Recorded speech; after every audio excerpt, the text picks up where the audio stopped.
So guys, finally the day has come.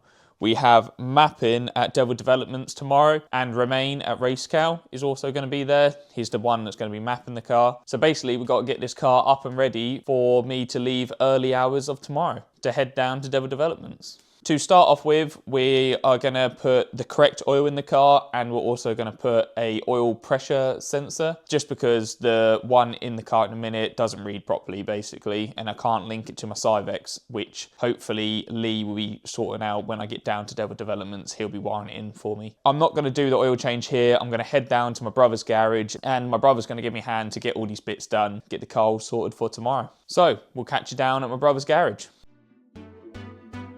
So here we have it at my brother's garage. It's just a lot easier to change the oil and service it down here because he's got the ramp and all the tools basically to hand, rather than on the floor in my garage. To start off the prep or the mapping, we are going to change the oil and check the oil filter again, just to make sure if there's anything dodgy inside the filter itself, like any bits of metal that might have got through now and caught up in the filter. I don't think there will be anything in here, but it's better to be safe than sorry when it comes to these sort of builds. So good news on the filter, there's no bits of metal whatsoever in the filter, which is all good.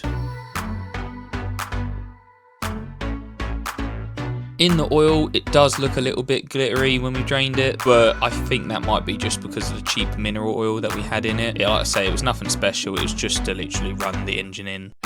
While we drained the oil, we also had to change this oil temperature and pressure sensor because the standard one won't link to my ECU, unlike this new Bosch one that we're going to fit to replace it. That is located just up here, right next to your oil filter housing. It's not the easiest thing to get to, I have to admit. It's definitely worth a change because you can set trip now on the oil pressure drop and register it properly. Whilst we still have the oil draining out of the engine, we thought we'd move on to re-bleeding my brakes. I mean, I don't know why, but when we've got this back on the road and I've been doing some test runs and just running it in, I've noticed the brakes are really spongy. So we're just going to bleed them all up now and make sure it's all got fresh fluid in, ready. As the oil is still draining, we're going to take the oil cooler off as well, just to make sure we get all of this mineral oil out of the system. It does hold in sometimes on these oil coolers, just in the fins, so it is worth just taking it out if you are completely changing oil. The only bad part to doing this is quite a messy job, as you can't get your hands properly on the oil lines. So as we undone it, there was oil going all over my brother's hands, which, as you can imagine, he really appreciated.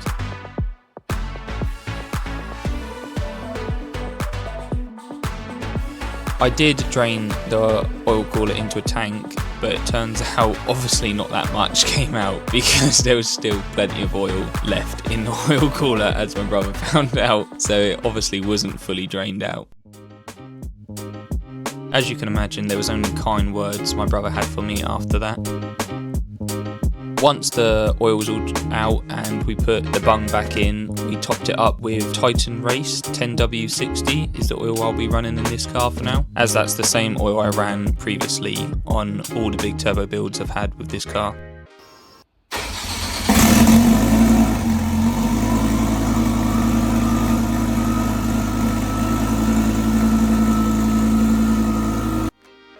So now the proper oil's in the car and the brakes have been bled, as well as oil pressure sensor fitted. It's all ready now for tomorrow to go down to Devil Developments for the mapping. So guys, you joined me really early in the morning. It's like 4 in the morning now. It is the day for mapping. Finally, we've got here. We've ran the car in. I've gave it a clean again from obviously last time we went in it. It was absolutely filthy. So the car's all clean. I'm now about to fire it up, warm it up, and get set off. We'll be getting it mapped down at Devil Developments by Romain from Racecal. Let's get this show on the road, and I'll catch you when I'm at Devil Developments. Probably one of the worst parts about it as well is just warming the car up. I mean, it's so late. Everyone's going to be like, what the hell is going on? But I can't do nothing until it's obviously warm for me to go. As well, I've got the kids in the back. They're all seat belted up. This ain't going nowhere. And yeah, this is going to be the slowest warm-up of my life. We are now, yeah, I think I've got to wait till like 60 or something, then I can take the cloth off. The only reason it's doing this is because of the cloth that's pushing the gases this way. As soon as I take that cloth off, that windscreen will clear up. But it normally sits around 90. I mean, you can sort of see where the height it sort of sits at, roughly. Just over 90. But yeah, here we go. So for me to get to Devil Developments, it took me about 4.5 hours because of the lovely M25 traffic that I ended up running into on a lovely Monday morning.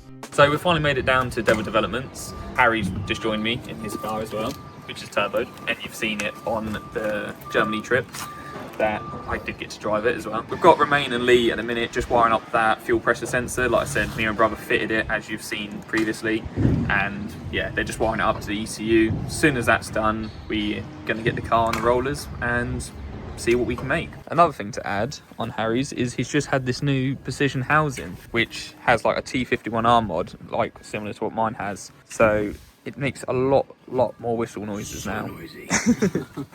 Definitely worth an upgrade? Oh yeah, 100%. So if any of you are thinking about doing it, this is the reason to do it. So to start off with, we ended up tapping into the ECU. So Lee and Jamie from Devil Developments could wire up my oil pressure sensor into the Syvecs ECU. Once that was all done, we had the main man, Romain from Race Cow, hop in the car and start the mapping process.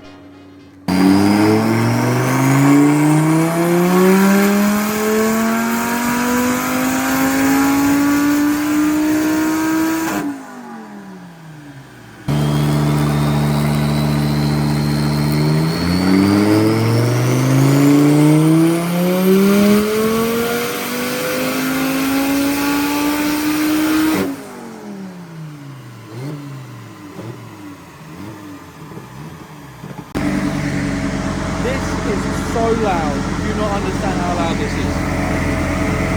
Well, on video, it doesn't do any justice, but I can't hear anything.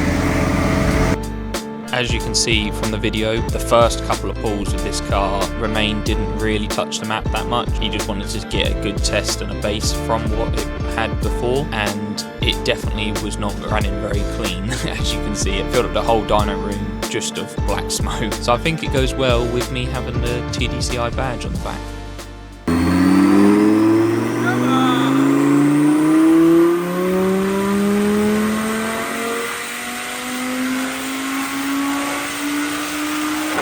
So we finished off on the pump fuel mapping at 703 horsepower at 1.9 bar boost, but for just aspects of being a more safe and reliable car, we ended up limiting it down to 1.8 bar boost on pump fuel, and I think it was around just under 650 horsepower, which is plenty just for pump fuel, because at the end of the day, I want this car to try and be as reliable as it can be to run this power. But as we know, we've still got the race fuel to give us the proper readings and the high horsepower runs. What power are you going for? 300 or so. This Right. is just water. So once Harry has finished eating his pack of McCoys in front of his audience, we had the pump fuel drained out and the race fuel put in the car. Whilst we were waiting for the race fuel being pumped into the car, we had a little look around at some of the cars Devil Developments had around here, which we stumbled across this crazy Evo's engine bay, which the bloke is actually running, I think, about 1,000 horsepower, but he's looking to go even more than that with a billet sequential box, which was a good piece of kit to look at. So as soon as we put the race fuel in the car and Romain ran it up a couple of times, we soon noticed we've ran into some problems. First thing is that the car is just not putting the power down on this dyno whatsoever. So we did try to spray some glue on the tyres to help with it, to grip on the dyno, but I just don't think, because the dyno wheels were quite smooth, it just was not helping this car whatsoever about putting the power down. As well as soon as we tried to up the boost to 2.4 bar boost, it ended up blowing my boost pipes off of the car, hence the headlight was out the front sometimes, because we had to put the boost pipe back on. So once we realised we weren't going to achieve a proper reading for the car, I decided that I'm not too bothered about a proper figure at the minute, as I can always just go on a hub dyno, which would be a lot more accurate and give me a real reading of what this car actually will do. So we ended up stopping at what we believe, I think, was about 700 180 horsepower. We all know the car is way more than that, but we just decided to stop at that as a base to go from. And that was at 2.1 bar boost. We still had a lot more to go.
So guys, there we have it. We're all back from the dyno session now. I just wanted to say a massive thank you to Lee and Jamie from Devil Developments that were messing around wiring this oil pressure sensor up, because it was not easy to get to at all. And we all know what the electrics are on this car. They're all just a fiddly job, and personally, I don't want nothing to do with it. But yeah, at least that's all done and out the way. I also want to say big thanks to Romain as well from Race Cal. He's, like I say, always looks after me with this car. He's mapped it previously, he's mapped it again, and any like niggly little problems, I can always just message him and he can check it through the computer from like a team viewer and things like that. So it's a massive help from all them lads down there. I'm really happy with it. The car goes really well. I mean, it's hard to say if it's better than before or not, because obviously it's been so long since I've driven this car. I think it's going to take a little while just to get used to it again. There is still some like niggly little problems, hence the whole start-up thing. Sometimes it started up on a dyno, other times it didn't. And luckily I took a jump pack with me so I could just fire it up through that. Again, we hopefully will be getting that fixed on the next video, because we have found some faults with the car, and basically some of you guys have commented on previous videos of me having this problem, and I've looked into it, and some of you might be right with some of the questions you've been saying. So hopefully we'll have that sorted, and then I'll be able to show you guys a proper first drive of this car with it shooting some nice big flames out the top, because the only reason you didn't see really big flames on the dyno is because it was just so close to the top. So even in here, I think it would be pretty risky to shoot like a flame or put the anti-lag map on, because the flames, they go higher than the roof of the car. So it's probably not the best for that sort of thing. But like I said, I hope you guys enjoyed the video, and we'll catch you in the next one.